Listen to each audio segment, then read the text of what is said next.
నేను చేయాల్సిందల్లా ఇలాంటివే మరికొన్ని నిట్ట నిలువుగా ఉన్నవి చూసుకొని వాటిలో ఒకదాన్ని కొట్టి మరో దాన్ని ఇలా చేసి వాటి మీద కొన్ని కొమ్మలు పరిస్తే చాలు.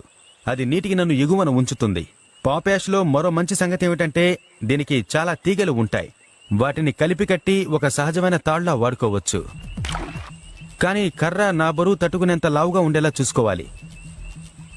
నేనేం చేస్తానంటే ఒక మామూలు ఓవర్ హ్యాండ్ ముడివేస్తాను. తర్వాత దాని మీద మరోసారి చుడతాను. ఆ తర్వాత దాన్ని అది లాక్ చేస్తుంది. ఇదంతా త్వరగా అయిపోతుంది. రా మెటీరియల్స్ అన్నీ నా చుట్టూనే ఉన్నాయి. ఇది నిజంగా శుభవార్తే. నా టైం, ఎనర్జీ సేవ్ అవుతుంది. పడుకోవడానికి ఒక బేస్ నిర్మించుకుంటాను. పూర్తిగా సాగి వెడల్పుగా పడుకోవడానికి వీలుండేంత పొడుగుంటే చాలు. నా పక్క మీద నేను దొర్లాలనుకోవట్లేదు. తిన్నగా ఉన్న దుంగలు తీసి వాటి కొమ్మల్ని తీసేశాను. అవి గుచ్చుకుంటున్నాయి. పడుకోవడం చాలా